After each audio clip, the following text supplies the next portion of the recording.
1 Pedro, capítulo de número 1, do versículo 1 até o 12. Amém?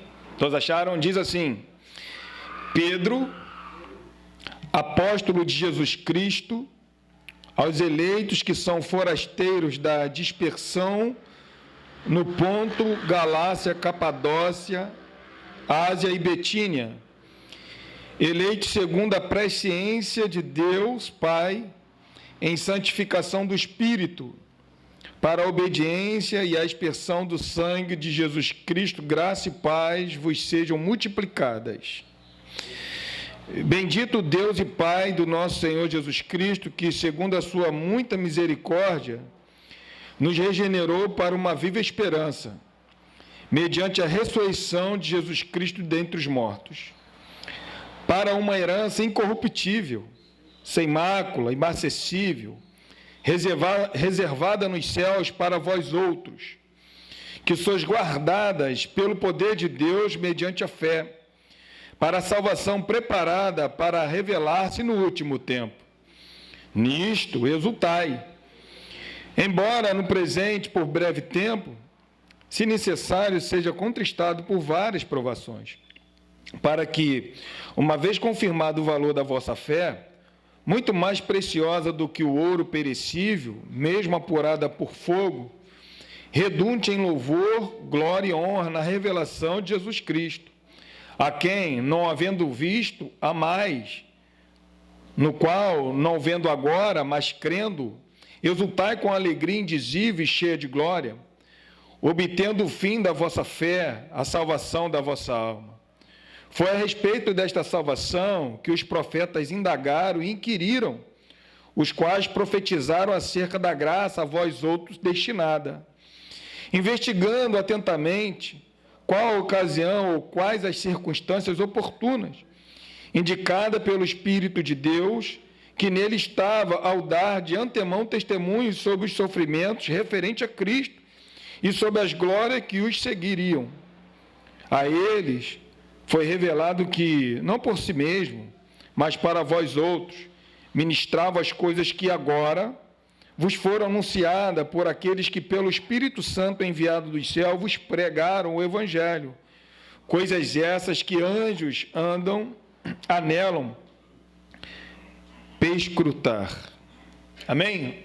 Vamos orar. Pai Santo, neste momento, meu Pai, nós agradecemos, pedimos a iluminação do Teu Santo Espírito, para que a nossa mente, o nosso coração, a nossa alma, possa entender, meu Pai, debaixo da Tua graça, tudo aquilo que será falado nesta manhã.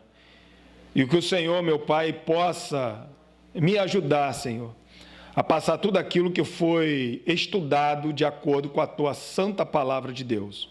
Muito obrigado. Amém. Podem se assentar, queridos.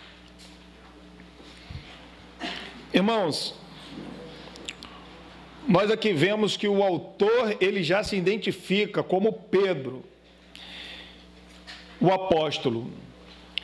Então, de uma forma unânime, entre os pais da igreja, entre a tradição eclesiástica, entre os reformadores, todos creem, sem dúvida nenhuma, que essa carta, essa epístola, foi escrita pelo apóstolo Pedro.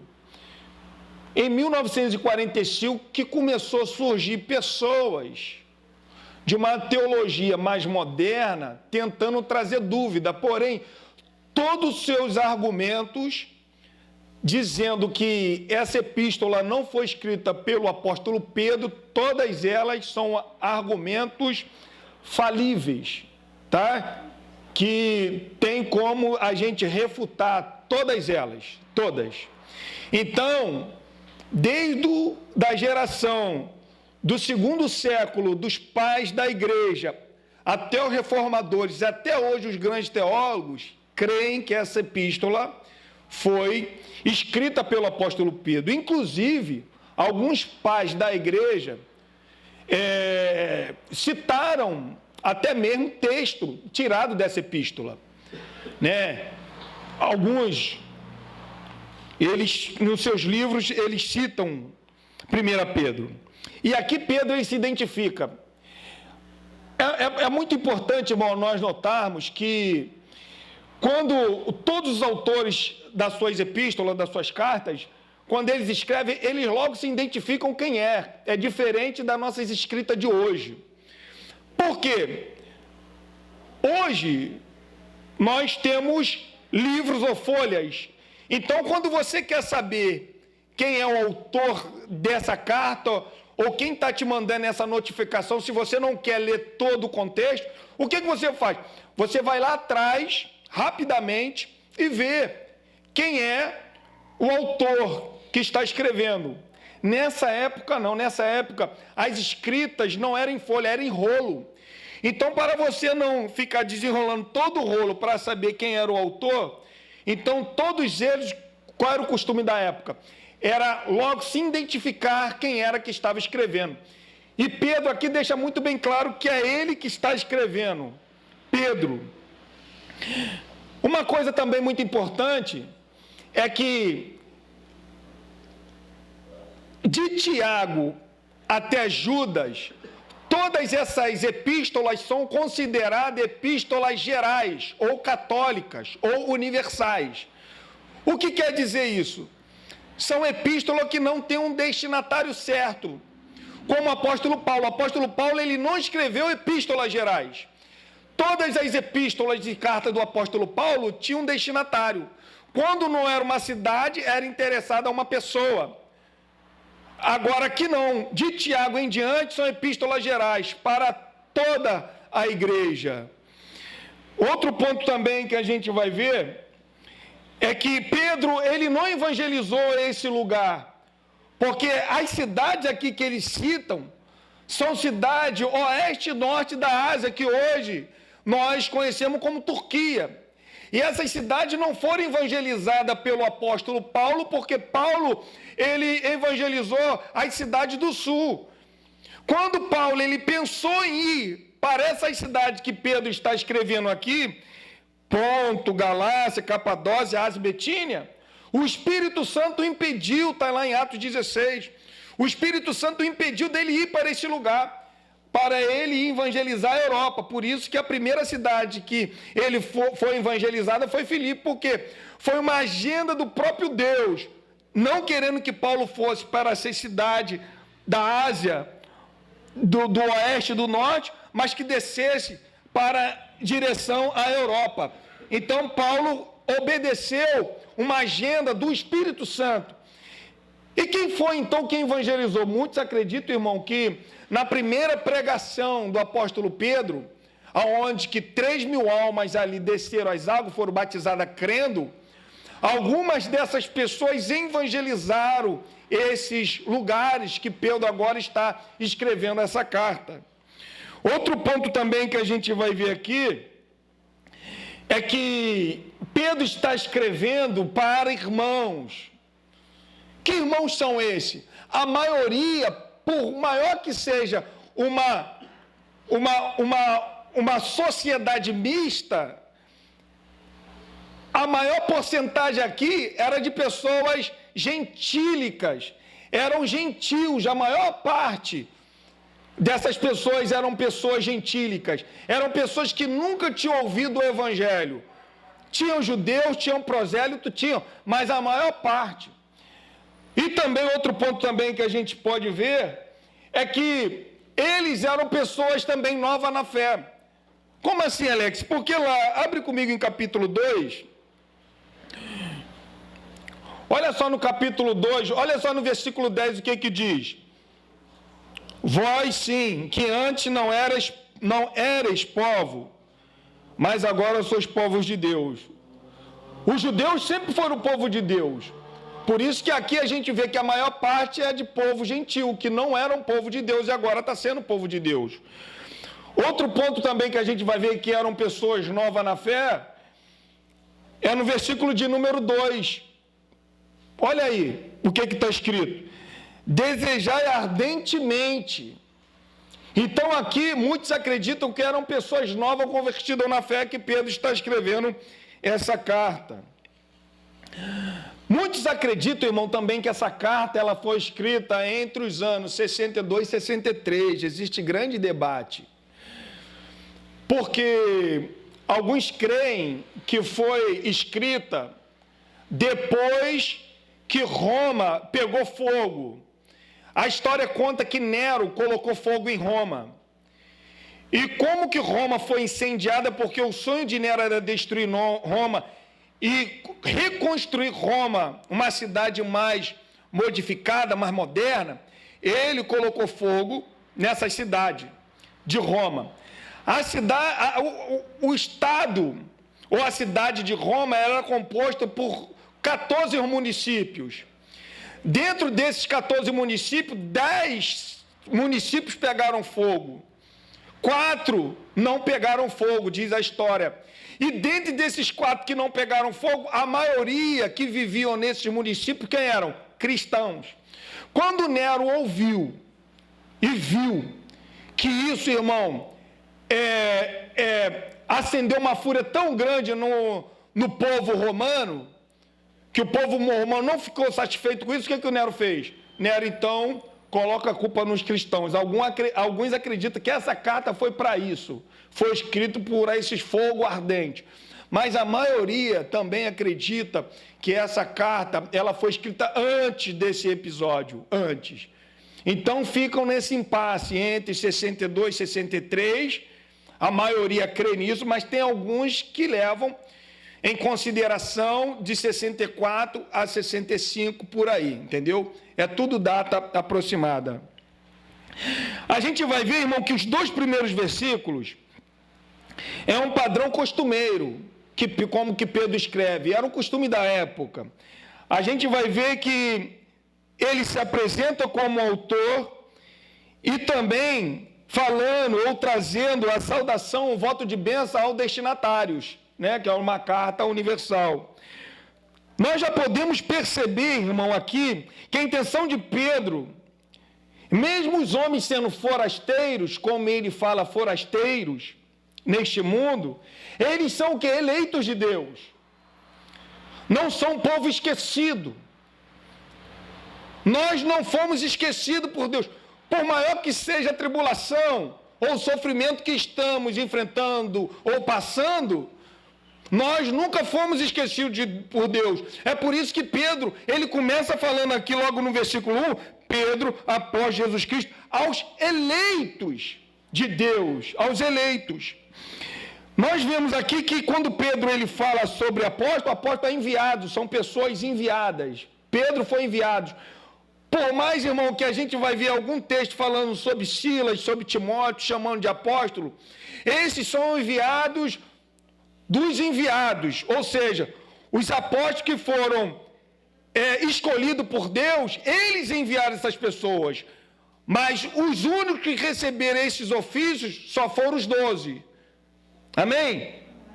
Pedro, Tiago, João, os 11 discípulos, tirando Judas, e depois o apóstolo Paulo. Esses são realmente os apóstolos. A igreja de Deus foi edificada, como diz em Efésios 2, foi edificada na doutrina dos apóstolos e dos profetas. Foi esses homens que Deus escolheu para edificar a igreja, para poder montar, para poder fazer com que a igreja surgisse em lugares que nunca ouviram falar do Evangelho. Foram somente esses. Nós já cansamos de falar aqui que hoje não existe mais apóstolo, não tem ninguém. A gente vê que esse título de Pedro tendo uma primazia sobre o apostolado, a gente vai ver que Pedro ele era uma das colunas. A gente vê que isso, para muitos, é tão importante, que a própria igreja católica que nós conhecemos aí, Igreja Católica Apostólica Romana, ela mesmo, no ano de 600 aproximadamente depois de Cristo, eles mesmos quiseram colocar um papado falando que aquela pessoa ali era um substituto de Pedro. A Igreja Católica, ela pegou para poder colocar um papado ali, falando aqui, ó, esse aqui representa, esse aqui é como um substituto de Pedro. Então, todos os papas da Igreja Católica, eles creem que são pessoas que estão substituindo o apóstolo Pedro. Mas não só a Igreja Católica. A gente vai ver a igreja hoje protestante também indo por essa mesma linha de raciocínio, consagrando apóstolos, pessoas divinos. Mas quando nós estudamos, irmão, essa carta, as pessoas só pegam aqui Pedro apóstolo, porque esse título é um título muito bom, muito bonito. Mas Pedro, no decorrer das suas duas cartas, ele se coloca como presbítero e também como servo. Mas ninguém quer pegar essas palavras de presbítero e servo do apóstolo Pedro, que ele mesmo se titula. As pessoas querem pegar quem? O apóstolo. Acompanhe comigo, quando ele se chama de servo. Vamos ver primeiro o presbítero. Olha só, no capítulo 5, ainda na primeira epístola, capítulo 5, versículo 1. Você vê, irmão, que ele fala do seu ofício, mas como que Pedro, ele é um camarada nessa... A gente vê como que a humildade alcançou o coração de Pedro, irmãos. Quando a gente vê Pedro escrever nessa carta, nem parece, minha irmã, que aquele Pedro dos evangelhos, um camarada arrogante, querendo ser maior de todos. Aqui, olha só o que ele fala no 5:1. Rogo-vos, pois, aos presbíteros que há entre vós, eu, presbítero, como eles. Olha só, na sua segunda epístola, segunda de Pedro, capítulo de número 1, olha só no versículo 1, aqui, ele fala, Simão Pedro, servo e apóstolo. Está vendo como é que título, irmão, para Deus não importa? As pessoas lutam por títulos, brigam por títulos. E Pedro pouco está se linchando aqui sobre título. Pedro, ele fala que é apóstolo, mas ele fala que é presbítero como os demais. E agora ele fala que também é servo. Servo de quem? Cristo. Por isso, irmão, que todos nós que estamos aqui, não tem presbítero, não tem pastor, não tem evangelista, não tem mestre. Diante de Deus, todos são servos. E Pedro aprendeu muito bem essa lição. Quer ser maior? Seja servo de todos. E Pedro aprendeu essa lição. Eu, Simão Pedro, servo. Todos nós estamos aqui para servir. A igreja, dentro da igreja não se ganha. Dentro da igreja se perde. Estamos aqui pronto para servir. Pessoas que entram com a intenção de querer ser servido ou tirar algum proveito de igreja, nunca foram eleitos. Nunca. Nunca. Nós estamos aqui para se doar, para servir. Outro ponto que Pedro vai falar sobre forasteiros são os cristãos espalhados por toda a província romana que Pedro está escrevendo. Forasteiro, né? Ele está falando que o viver nesse mundo, esse mundo não nos pertence, é isso que ele quer dizer. Forasteiro, esse mundo que nós vivemos não nos pertence. Estamos apenas de passagem. Quer ver uma coisa? Jesus ensinou isso na sua oração. Abre lá comigo em João, capítulo de número 17. Olha o evangelista João, o que ele registra na oração sacerdotal de Jesus. João, o Evangelho de João, capítulo 17, versículo 16.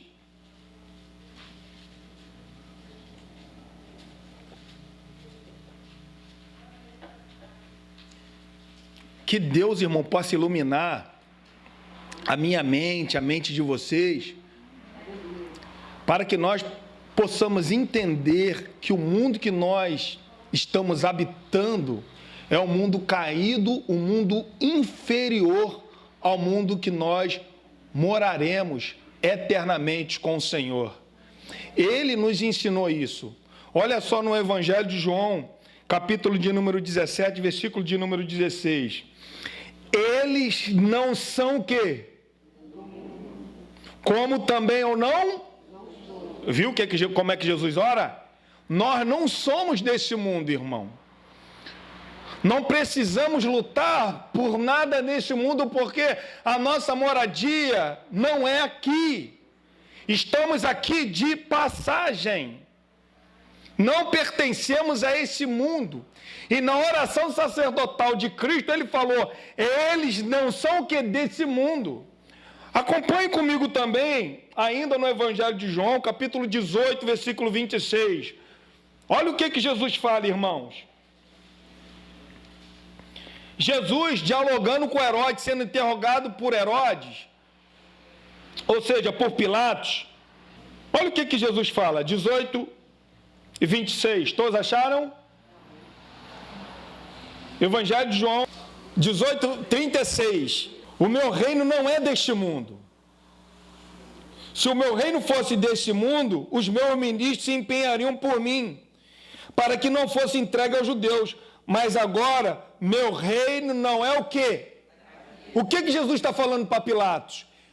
Eu tenho um reino superior a esse reino aqui. Nós fomos eleitos por Deus, irmão, para morar eternamente num reino superior a este daqui. Por isso, irmão, esquece esse reino. Esquece o que as pessoas andam fazendo com você. Não se ache indigno. Tem pessoas que se acham indigno. É o que eu costumo falar depois que eu aprendi isso. A única pessoa que não merecia sofrer foi Jesus Cristo. Aquele sim era indigno de sofrer. Todos nós, por causa dos nossos pecados, somos dignos do sofrimento. Todos nós. Nós estamos livres, irmãos. Dia 9, minha sogra fez 1 ano que ela faleceu, 1 ano. E eu estava lembrando, em casa, sozinho, estava estudando, foi sexta-feira, eu acho. E eu estava vendo, irmãos, nós temos que odiar o pecado. Temos que odiar o pecado. Olha o que o pecado fez. As pessoas que nós amamos, só ficamos com sentimentos. Sabe por que isso aconteceu? Pecado. E como que pode eu gostar do pecado? Eu tenho que odiar o pecado. Olha o pecado, olha a dor que o pecado trouxe em nós. Isso já é um motivo da gente odiar o pecado. Porque a morte entrou por causa do pecado. Não tem como, irmãos, nós eleitos, compartilhar com o pecado. E a carta de Pedro é tão fenomenal, ela é diferente do apóstolo Paulo. Por mais que quando eu falo assim fenomenal, não é desprezando as outras, porque nós sabemos, os evangelhos, toda a carta é fenomenal, toda a Bíblia é fenomenal. Ela é o nosso alimento. Mas quando eu falo fenomenal, são coisas assim que a gente vai estudando, a gente vai tirando umas pérolas tão grandiosas, entendendo.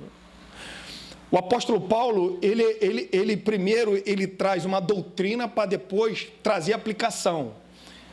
Quando nós estudamos o livro de Romanos, por exemplo, é um livro muito estudado por vários teólogos, a gente vai ver que do capítulo 1 até o capítulo de número 11, só é a doutrina que o apóstolo Paulo ensina, só doutrina, só doutrina, só doutrina.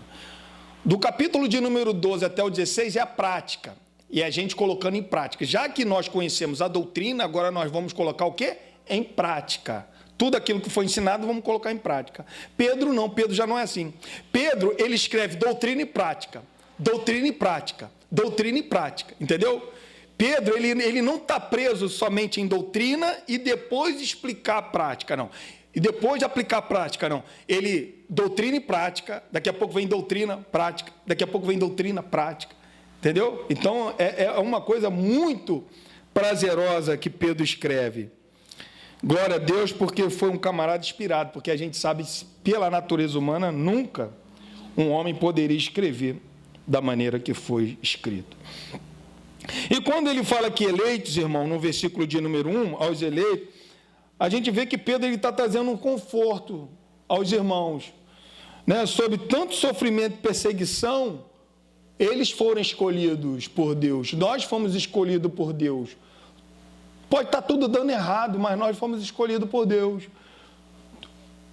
Todas as coisas, todo mundo pode estar esquecendo de você, mas tem um que não esqueceu, que foi Deus, porque Deus te elegeu.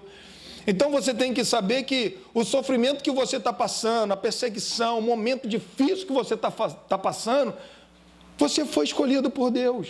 Deus está com você, Deus está te sustentando. Tá? É Deus que está no controle de todas as coisas. Deus, Ele está guiando. Deus, Ele está falando o que pode, o que não pode. É Deus, irmãos. Isso é um privilégio, isso é uma gratificação muito grande, nós entendermos. Imagine esses homens, essas mulheres que estavam passando por grande sofrimento e grandes perseguições, e Pedro está falando, olha, vocês não foram esquecidos, vocês foram eleitos por Deus, Deus está olhando para vocês, e é isso que Pedro está trazendo, Deus está olhando para vocês. Se nós formos vermos aqui, ele também vai falar sobre que a salvação é uma obra exclusiva de Deus, Deus trino, não é somente Jesus. A gente vai ver aqui no versículo de número 2, acompanhe comigo, ele fala, eleito segundo a presciência, eleito segundo a presciência, de Deus quem?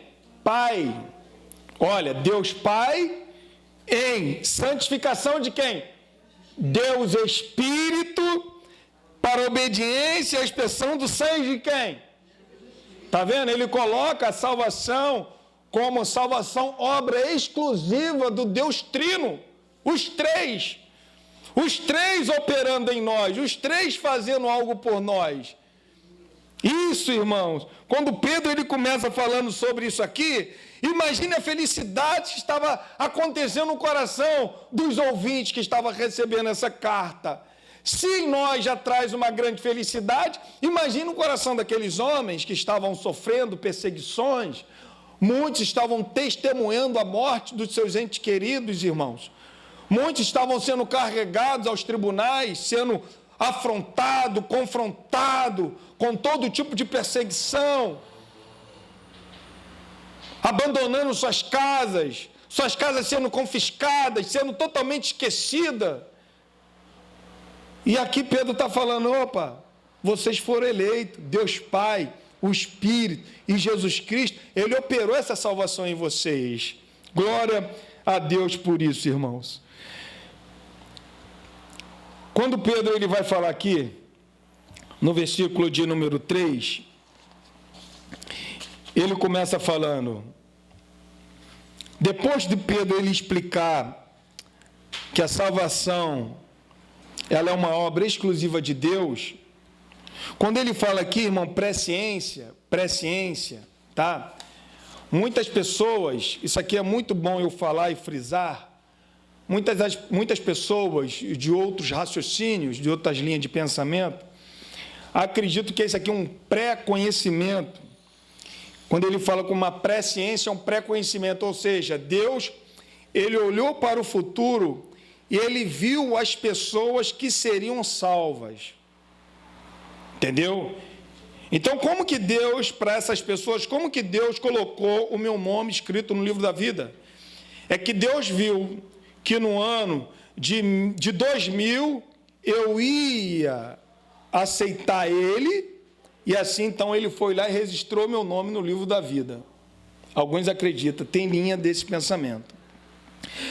Mas a gente vai ver que aqui, quando a gente vai para o grego, quando Pedro ele escreve num grego tão rico, que esses que eu falei que duvidam que foi Pedro que escreveu, acredita que Pedro era um ser ignorante para poder escrever dessa maneira, porque essa primeira carta de Pedro é um grego riquíssimo.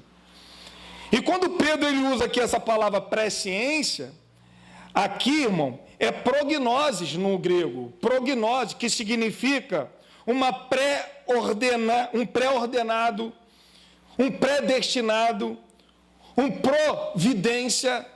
É isso que Pedro está falando. Por mais que ele use aqui um propósito do pré-conhecimento, mas Deus, ele jamais vai depender do ser humano para saber de alguma coisa. Se isso fosse realmente correto, Deus não seria Deus. Como que Deus ele pode depender do ser humano para saber? Quando Pedro ele faz a oração de Atos capítulo 4, ele fala assim, ó soberano Deus, ele fala, ó ditador Deus. É Deus que ordena as coisas. É Deus, irmão, que sabia, ele sabia que nós ia crer, porque ele operou isso em nós. Ele, antes de eu nascer, antes de você nascer, ele colocou já, ele determinou isso, ele preordenou isso, ele providenciou isso. Olha quantos escapes nós tivemos. Olha quantas situações ocorreu para que isso não viesse a acontecer. Mas sendo que já estava tudo determinado no plano, no propósito de Deus. Então, quando ele coloca aqui, ele fala presciência, aqui não, é prognoses. É um prognoses. Deus, ele não depende, irmão, do homem. A gente vai ver que não é mérito, irmão, do homem. Pedro negou Jesus 3 vezes. Olha só. Pedro vacilou outras. Sabia muito bem que a sua própria eleição não poderia ter sido decidida com base em seus méritos. E a gente vai ver isso um pouco adiante. Então Pedro, a gente vai ver que a carta de Pedro é uma carta tão rica porque ele coloca em muitos momentos a sua experiência. Em muito momento a sua experiência. Versículo 3, bendito Deus e Pai do nosso Senhor Jesus Cristo, que segundo a sua muita misericórdia nos regenerou para uma viva esperança mediante a ressurreição de Jesus Cristo dentre os mortos. Depois dele falar da obra, explicar a obra da salvação, ele bendiz a Deus por Deus ter operado em nós a regeneração. Ele está, bendito a Deus, que nos fez nascer de novo. Só através dessa regeneração, desse novo nascimento, que nós podemos compreender a grandeza de Deus. Bendito Deus. Ele nos regenerou. O que regenera a pessoa? É a palavra de Deus. Olha o que Pedro aí vai falar ainda, capítulo 1. Abre comigo no versículo de número 23. Pois fostes regenerados, não de semente corruptível, mas de incorruptível, mediante a palavra de Deus, o qual vive e é permanente. A palavra que foi gerada, foi semeada no coração do eleito, ela é viva e permanente. Ela permanece, ela não sai, ela não foge, ela continua.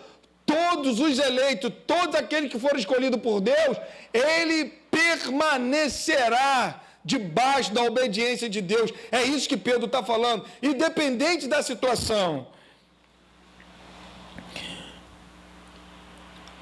Para que nós fomos regenerados? Para quê? É o que ele vai falar, para uma viva esperança. Para uma viva esperança. Essa viva esperança é a certeza confiante e ativa de que Deus haverá de cumprir, irmãos, suas promessas de vida eterna. E ele vai qualificar agora no verso que a gente vai entrar no versículo de número 4. Que viva esperança é essa? Para uma herança incorruptível, sem mácula, imacessível, reservada nos céus para vós outros. É uma herança.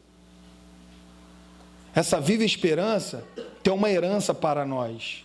Nós fomos regenerados para isso, para uma viva esperança. Essa viva esperança, ou essa herança é aqui? Não está aqui. Não está nesse momento. Os crentes estavam perdendo tudo e Pedro está falando, existe uma herança. Os judeus sabiam muito bem o que era herança. Tinha até uma música de...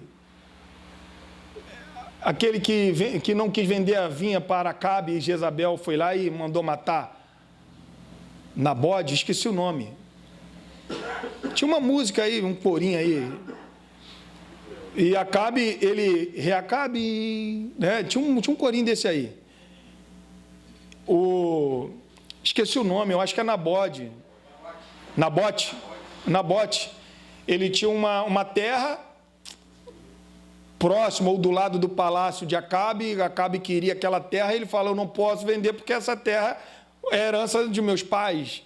Então, eles recebiam por herança. Até hoje tem muitas pessoas que vivem de herança. Mas, porém, tem muitas heranças que se acabam. E nem chega para os beneficiários, nem chegam. Porque se acaba antes do tempo. E Pedro está falando que essa herança que nós temos, ela é incorruptível. Não tem como acabar. É uma herança que não se corrompe com o tempo. Incorruptível, não se corrompe com o tempo. Ele vai falar também que é uma herança sem mácula, sem defeito ou falha. Essa herança é perfeita. Não tem nada nesse mundo comparável com essa herança que Deus tem preparado para nós. É uma herança perfeita. É uma herança também inacessível. Ela não murcha, ela não perde o seu valor. Quando fala que inacessível, as plantas murchavam. Quem cuida de planta sabe o que eu estou falando. Tem dia quando você não bota água, não coloca água nela, o que acontece? Tem planta que morre rapidinho, murcha. E Pedro está falando que a nossa herança ela é inacessível, ela não murcha e não perde o seu valor. Essa é a herança que nós temos. Está aqui neste mundo? Não, está reservada nos céus. É uma herança que Pedro ele acaba de falar, reservada nos céus. É uma herança, irmãos, que está guardada por Deus. Deus está guardando nossa herança nos céus até o dia em que podemos entrar e nos desfrutar desta herança. Existe uma herança lá. Vai chegar um momento que eu e você vamos poder usufruir dessa herança, porque está guardada por Deus. Ele está guardando nos céus essa nossa herança. Imagine só esses homens perdendo tudo. Todos os bens sendo confiscados. E Pedro está falando, existe uma herança para vocês. Não aqui, mas nos céus. No versículo 5, que sois guardados pelo poder de Deus mediante a fé para a salvação preparada para revelar-se no último tempo. Que sois guardados pelo poder de Deus. João Calvino, ele fazendo um comentário desse versículo, ele vai falar que Pedro aqui ele responde uma objeção. Tipo assim, olha só. Pedro até então está falando que nós temos uma herança guardada no céu. Imaculada, inacessível, não vai murchar e tal. Incorruptível. Está lá. E aqui nós estamos perguntando, qual é a certeza que eu vou conseguir chegar lá? Como que nós aqui sabemos que nós vamos alcançar o céu? Se a tribulação e a perseguição aqui está tão grande, como que nós vamos? Qual é a certeza? O que nos garante? O que traz essa garantia para nós que nós vamos chegar ao céu? Que nós vamos usufruir essa herança que está guardada lá? Qual é a certeza? E Pedro ele fala que sois guardado pelo poder de Deus. Não é só a herança que está guardada nos céus, nós também somos guardados pelo poder de Deus. Essa é a certeza que nós vamos usufruir dessa herança, porque nós somos guardados pelo poder de Deus. Por isso que não pode haver dúvida. Ele é o nosso Abba Pai. Não existe dúvida. O Espírito testifica que somos filhos de Deus. Abba Pai. Essa nossa fé é guardada pelo poder de Deus. Guardado aqui, irmão, no grego, esse verbo aqui é usado no termo militar, que quer dizer proteger alguém do perigo ou evitar que alguém escape. Então, guardado aqui é uma proteção de Deus, é uma proteção de Deus. Somos protegidos por Deus. Os cristãos deveriam saber que podem sofrer prisões, torturas, perdas e até morrer,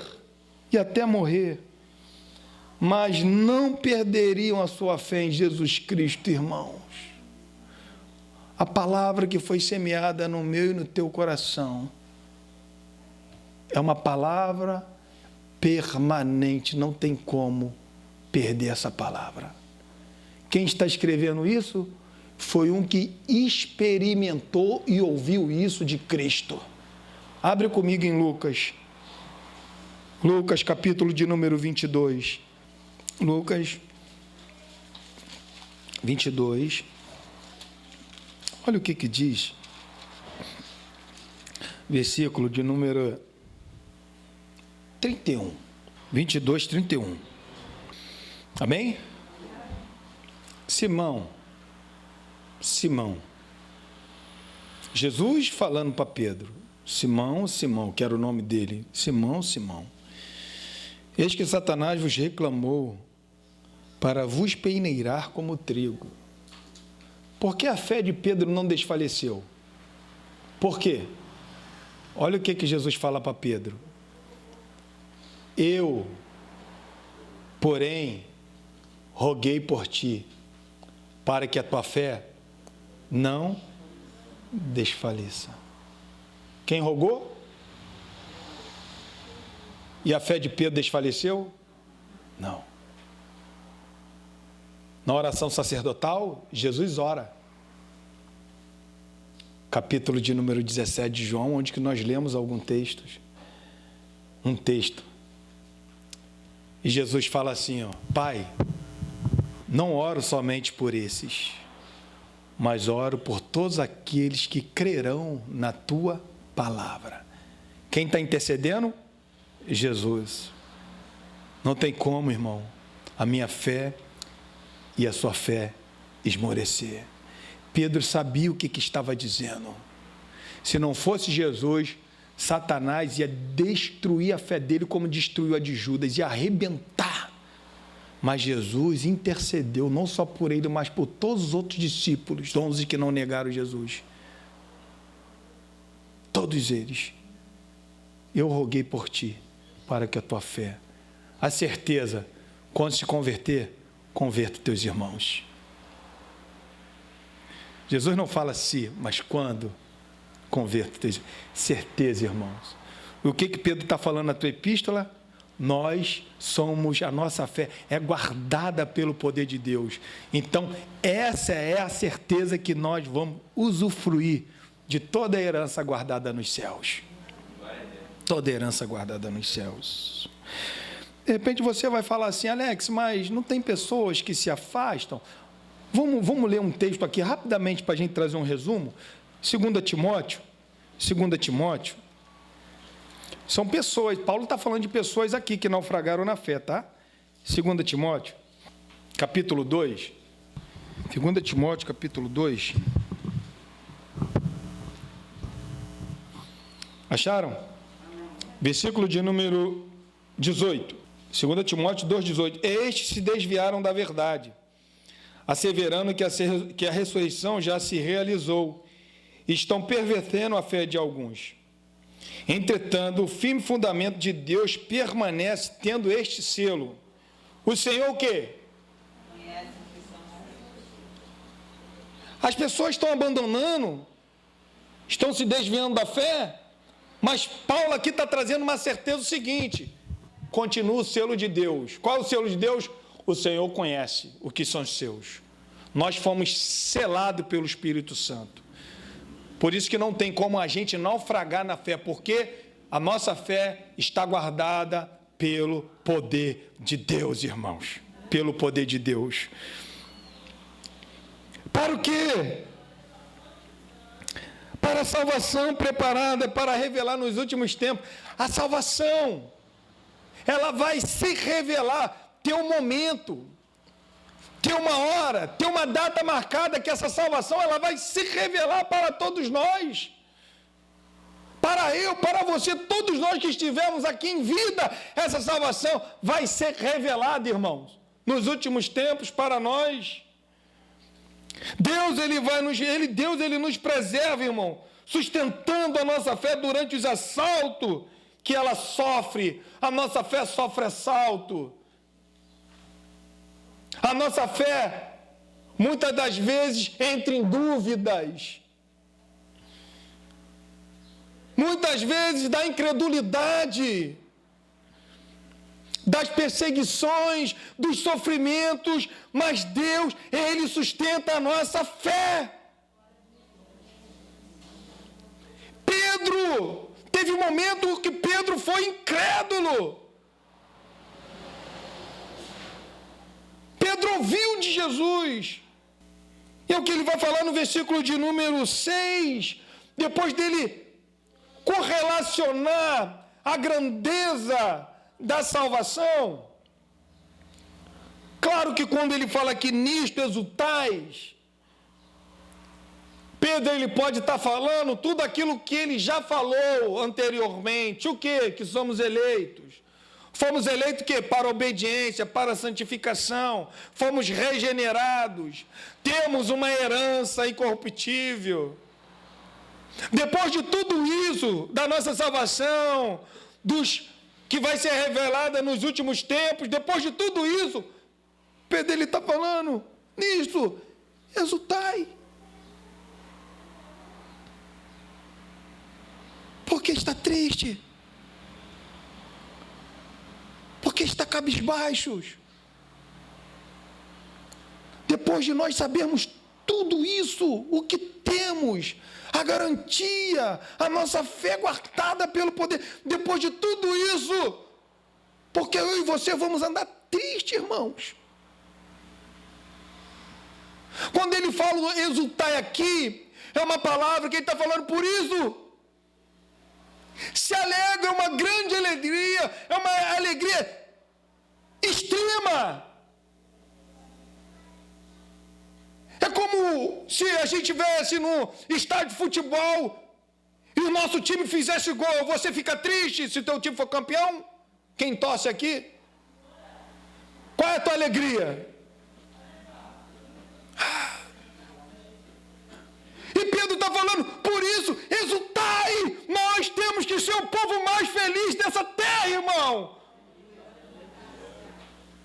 Existe uma herança no céu, incorruptível, que nós vamos usufruir. Com a certeza, nós estamos guardados pelo poder de Deus. Qual é o teu sofrimento? Qual é a perseguição? Qual é o tipo de doença, irmão, que de repente está fazendo você andar cabisbaixos? Não! Depois de tudo isso, irmãos, nós temos que regozijar, temos que se alegrar. Existe algo melhor, superior a isso aqui. Nós vivemos num mundo caído. Esse mundo não é a nossa morada. Existe uma morada eterna para nós. Não haverá sofrimento, não haverá dor da perda. Jesus Cristo será eternamente a nossa justiça.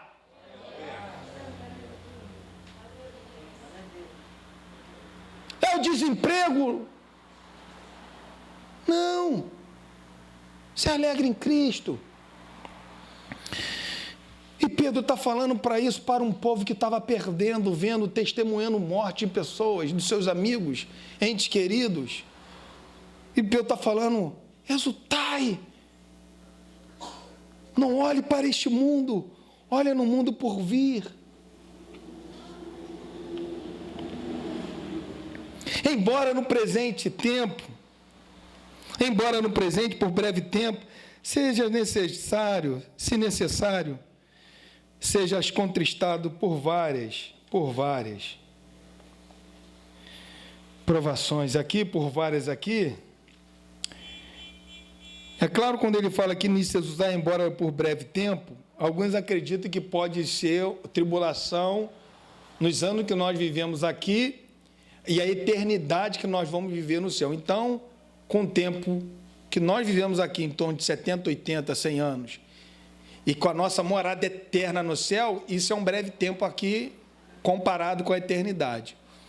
Mas outros acreditam que Pedro está escrevendo sobre uma tribulação momentânea aqui, porque ainda não era uma tribulação universal, não era uma perseguição universal, era uma perseguição local e pessoal. Então, Pedro está falando aqui que esse momento vai passar. E eu vou te falar, irmãos, nada nos alivia mais no meio ao sofrimento do que quando nós lembramos que esse sofrimento vai passar, não é verdade? Quando nós estamos no sofrimento e temos a certeza que esse sofrimento vai passar, como que isso nos traz um conforto? E é isso que Pedro está falando, esse sofrimento vai passar. De repente você entrou aqui cabisbaixo, sofrendo tanto, mas vai passar. É Deus que está no controle, você foi eleito de Deus. Deus está olhando. Deus, Ele não só está com a nossa herança guardada nos céus, guardando a nossa herança lá, mas também como Ele está olhando nós, cada um de nós aqui nessa terra. Vai passar, irmãos. Creia que vai passar esse sofrimento. Daqui a pouco você vai ver. Daqui a pouco você vai poder dar culto de ações de graça, porque esse sofrimento passou. É o marido afastado, alguém viciado, bêbado, alguém da tua família que você queria tanto. Crê em Cristo. A Bíblia fala que nós temos que crer nele, crer nesse poder. Olha como nós éramos, e olha o que Deus fez. Olha quem era Pedro, e olha o que Deus fez. E quem disse para os seus entes queridos, Deus está longe. A Bíblia fala que Deus não está com os seus braços encolhidos que não possa salvar. Vai chegar um momento que Deus, com a sua graça poderosa, assim como invadiu o nosso coração, vai invadir o coração deles também. Eu creio.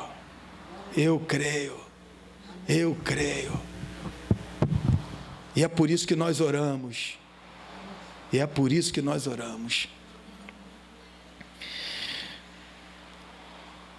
Contristado por várias ou diversas provações, o que é interessante é o fato de estar entristecido com a dor e a angústia, de forma alguma os impedia de exaltar na expectativa da vida eterna que lhe estava reservada.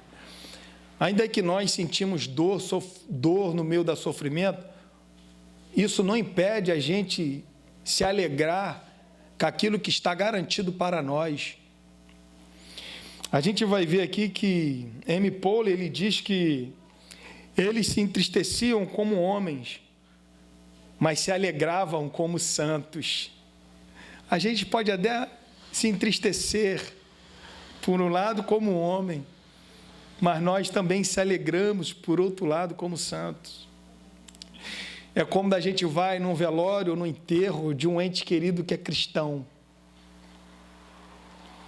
Um lado, lágrima de sentimento de dor. Do outro lado, uma lágrima de alegria, sabendo que aquele ente querido está melhor com o Senhor. Assim é a nossa vida. Lado humano, homem, dor. Mas o lado santo, feliz, porque a nossa morada não é aqui, é nos céus. E essa herança está guardada por Deus.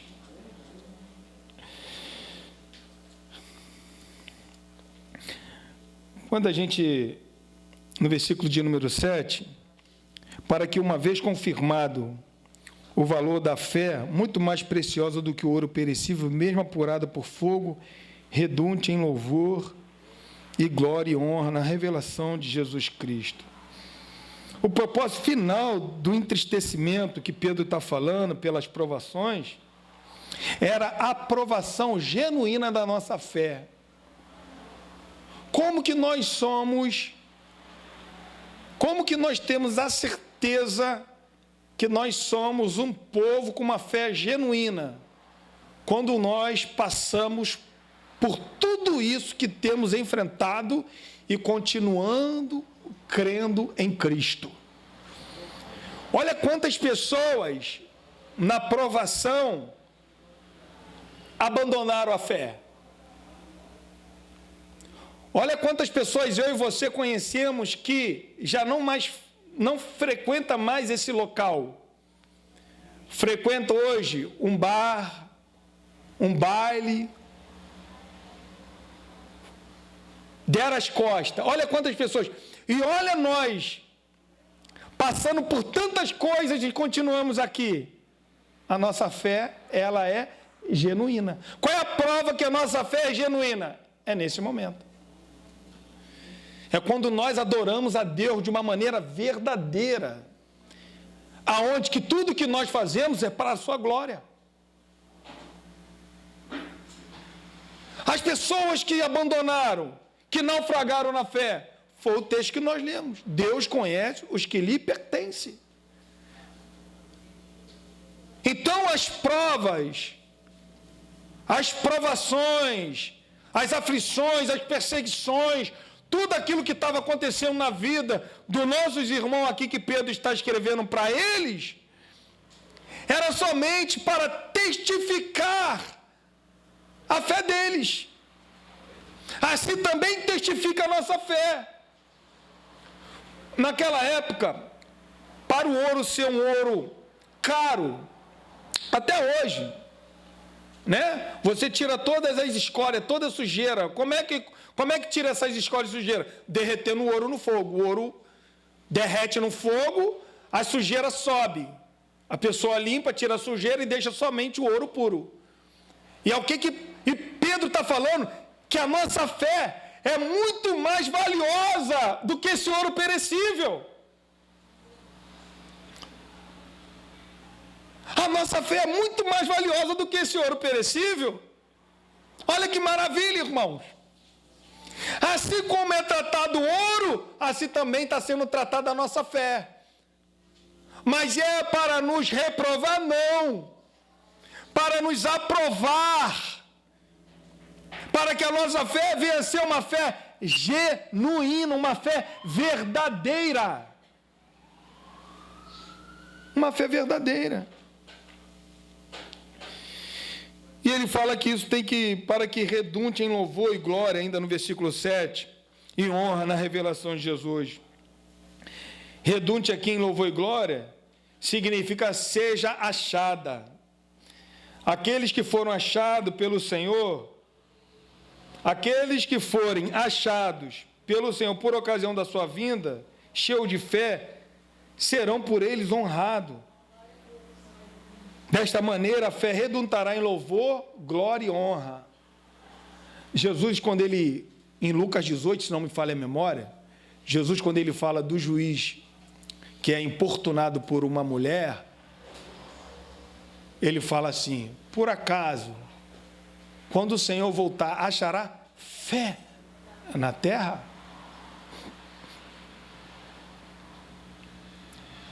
Quando Cristo voltar, ele tem que achar a nossa fé assim, genuína e verdadeira. Aí nós vamos ser louvados por ele. E é isso que o texto está falando. Receber louvor e glória. Versículo 8. A quem não havendo visto, a mais, na qual não vendo agora, mas crendo, exultai com alegria indizível e cheia de glória. Duas coisas importantíssimas no cristianismo: amar e crer.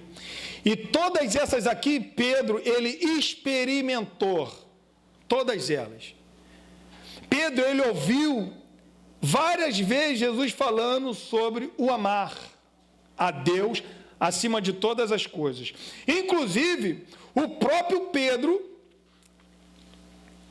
ele foi confrontado com Deus em João 21, Evangelho de João 21. O que Jesus fala quando ele ressuscita e aparece aos discípulos? O que ele fala? Pedro, tu me amas? Agora Pedro, ele está falando no versículo 8 aqui, vocês não viram, mas amais. Pedro tinha visto, mas aqueles destinatários não tinham visto Jesus. Mas Pedro está falando, vocês amam. A fé não é por vista. É uma falácia da Igreja Católica. Colocar imagem para que a nossa fé possa ser alimentada. Não, Pedro está falando aqui. Vocês não viram, mas amam. Não precisamos de ver. Não precisamos de sentir. Precisamos de amar e crer. É isso que a Bíblia fala. Aqui está um grande argumento para a gente falar quando for conversar com um católico. Aqui está um grande argumento, não visto, mas vocês amam. Vocês não estão vendo agora, mas vocês estão crendo. Pedro também, irmão, ele vivenciou esse momento quando quando Jesus ressuscitou e apareceu para Tomé. O que Jesus falou para Tomé? Está lá em João 20, 29. Porque me viste e creste, Tomé? Bem-aventurado os que não viram e creram. Tomé,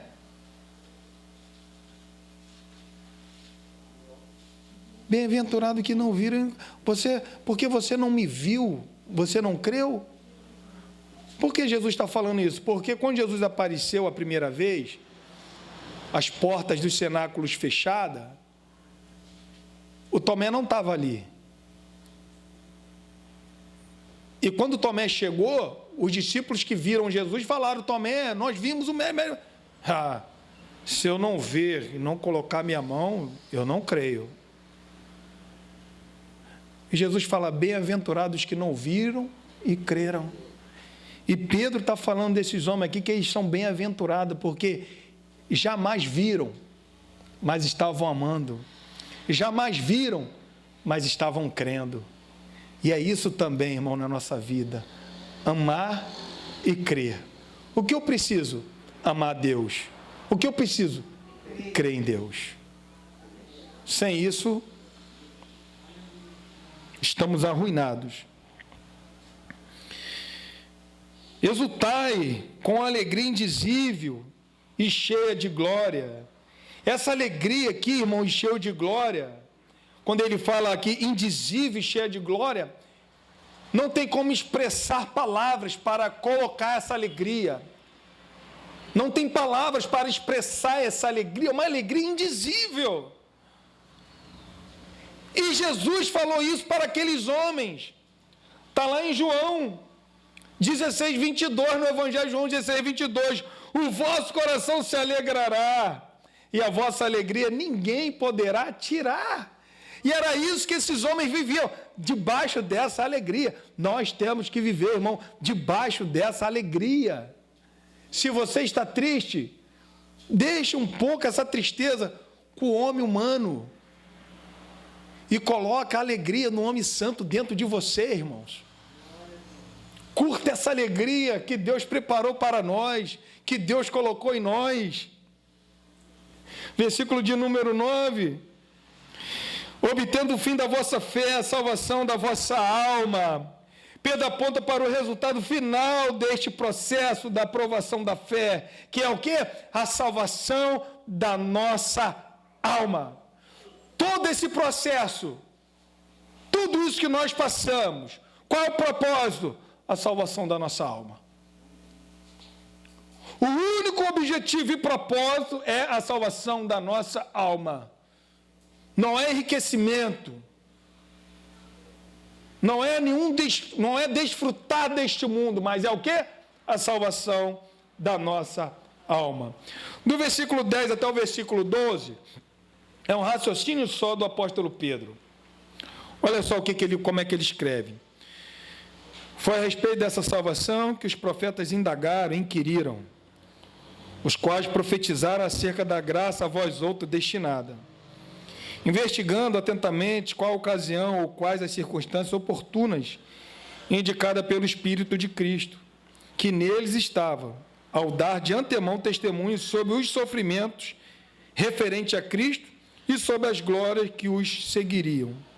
A eles foi revelado que, não para si mesmo, mas para vós outros, ministravam as coisas que agora vos foram anunciadas, por aqueles que, pelo Espírito Santo enviado no céu, vos pregaram o Evangelho, coisas que anjos anelam perscrutar.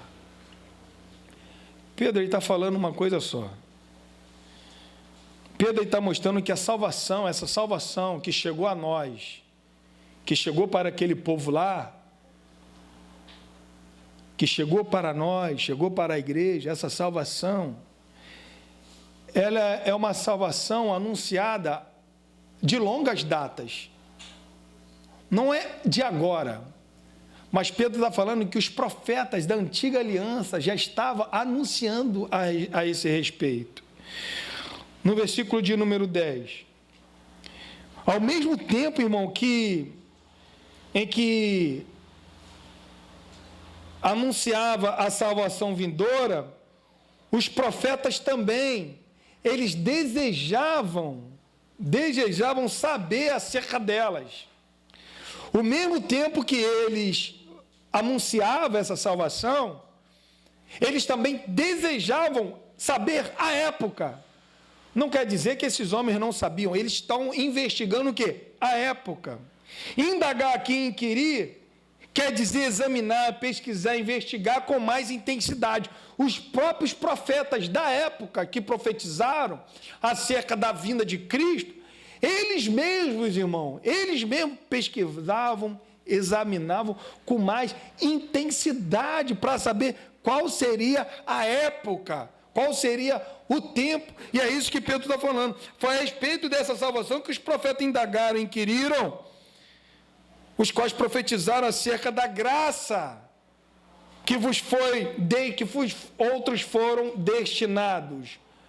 O que aconteceu em nós? Foi graça. O que aconteceu no povo judeu? Graça. O que aconteceu no meio apostólico? Graça. Do início ao fim, a salvação é pela graça. Foi a respeito dessa graça que os profetas estavam investigando o tempo oportuno. Pedro, irmão, mostra para os seus leitores que, apesar de todos os sofrimentos, eles haviam sido agraciados por Deus, por esta salvação tão gloriosa. Estamos sofrendo? Existe uma salvação gloriosa na nossa vida, irmão, gloriosa. Versículo de número 11, Pedro vai mostrar que tudo que eles estavam fazendo estava debaixo da orientação do Espírito de Deus. Olha só no versículo 11. Investigando atentamente qual a ocasião ou quais as circunstâncias oportunas indicadas pelo Espírito de Cristo, que neles estavam ao dar de antemão testemunho sobre os sofrimentos referentes a Cristo e sobre as glórias que seguiriam. Investigando atentamente, os profetas aqui, eles sabiam que estavam profetizando, mas o que eles queriam saber era o momento que essa profecia seria cumprida. Por isso que aqui, novamente, Pedro ele vai repetir, investigando, novamente. No versículo de número 10, ele coloca indagaram, inquiriram. No versículo de número 11, ele começa falando investigando. Então, a gente vê que os profetas, eles estavam o quê? Tentando saber qual seria o momento. Qual seria o momento? Uma coisa, irmãos, no versículo 12 eu vou explicar. A eles foram revelados que, não para si mesmo, A eles foram revelados não para si mesmo. Tem vezes que nós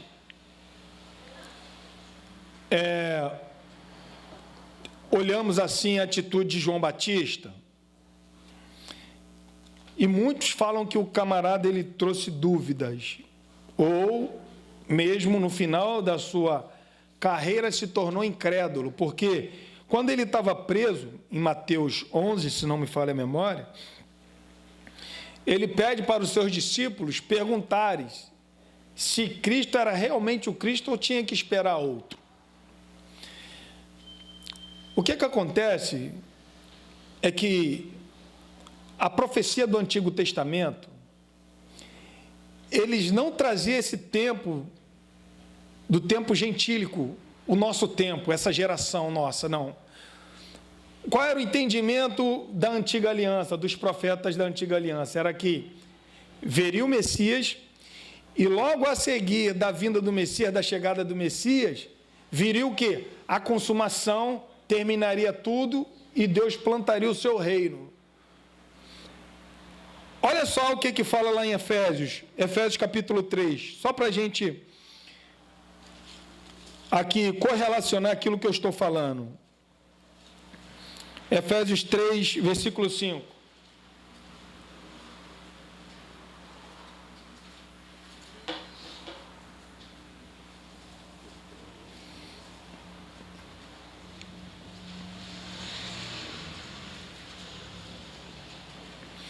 Acharam?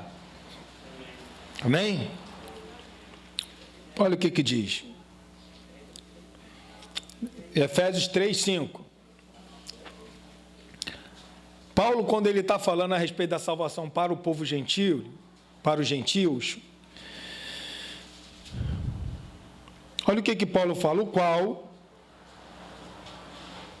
o qual que é a salvação, a respeito da salvação para o povo gentil. Do 1 até o 4 vai falar sobre isso. O qual em outras gerações não foi dada a conhecer aos filhos dos homens, como agora foi revelada aos seus santos apóstolos e profetas no Espírito, a saber que os gentios são co-herdeiros, membros do mesmo corpo e coparticipantes da promessa em Cristo Jesus por meio do Evangelho. Qual era o entendimento da Antiga Aliança? Messias, consumação, reino, tudo acabado. Quando João Batista ele manda interrogar Jesus se era ele mesmo ou tinha que esperar outro, esse era o entendimento de João Batista, que o Messias ia vir e ia o quê? Consumir tudo. Messias ia vir, ia trazer a consumação junto, ia plantar o reino. Esse era o entendimento dos profetas da Antiga Aliança. Eles não tiveram esse entendimento desse período que nós estamos passando, o período que nós estamos agora passando. Eles não tiveram esse privilégio. Eles não conseguiram captar isso, esse momento. É por isso que João Batista fala, precisamos esperar outro ou é o Senhor mesmo? Aí Jesus responde para ele, citando Isaías também. Fala para ele lá que o evangelho é pregado aos pobres, que o cego vê, que os mortos são ressuscitados. Aí João Batista entende, é ele mesmo. Entendeu? Esse período, os profetas da Antiga Aliança, eles não tiveram essa revelação. É por isso que Pedro está falando aqui que essa revelação foi para nós agora. Nós estamos usufruindo dessa revelação. No versículo 12, a eles foi revelado, não para si mesmo, mas para nós outros, ministravam acerca das coisas que agora foram anunciadas por aqueles que, pelo Espírito Santo enviado dos céus. Pedro pode ter um entendimento aqui do momento Pentecoste. Se lembra? Estavam todos reunidos, Pentecoste veio ali, todos foram batizados, cheios do Espírito Santo. Pedro pode estar tendo esse entendimento aqui. O Espírito veio do céu. Agora, o que nós temos que entender, o que Pedro também está falando, é que o mesmo Espírito, como ele falou no versículo de número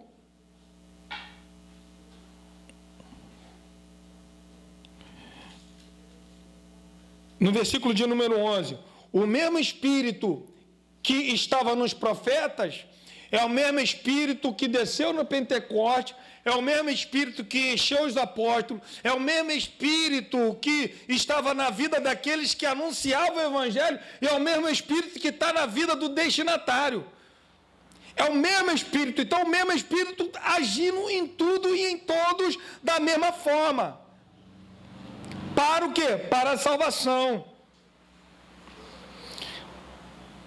Nos pregar o Evangelho, que o quê? Que os anjos anelam. Esse aqui é um grande debate sobre esse finalzinho, coisas que os anjos anelam prescrutar. Alguns acreditam que os anjos desejam pregar, mas essa não seria um ensinamento mais correto bíblico. O que seria mais próximo aqui é o seguinte, é que os anjos, eles só conhecem a salvação. Os anjos eles só conhecem, mas eles não experimentaram essa salvação. Somente nós experimentamos essa salvação. Os anjos, eles não experimentaram, eles não tiveram essa experiência pessoal. Eles não tiveram essa experiência da redenção, só nós. Então, coisas essas que eles anelam prescrutar, pode estar mais voltado para isso. Eles foram o quê? Eles não foram participantes da salvação. Eles só são espectadores. Tipo, os anjos, ele anuncia a chegada do Messias. Foi isso que aconteceu com a Virgem Maria. Os anjos se alegram quando um pecador se arrepende. É isso que a Bíblia fala. Os anjos tiraram Pedro, o apóstolo Pedro, da prisão. É isso que em Atos vai nos ensinar. Porém, eles não tiveram essa experiência. Essa experiência, irmão, só é para nós humanos. Eles não tiveram essa experiência. E Pedro finaliza aqui falando o seguinte, que esse privilégio que nos foi concedido por Deus, nós, uma raça tão inferior da dos anjos em glória e poder, nós recebemos esta salvação e seremos salvos por ela. Os anjos, que em glória e poder são muito mais superior do que homens, nós humanos. Mas nós tivemos esse privilégio de receber essa grande salvação por nosso Deus, irmãos.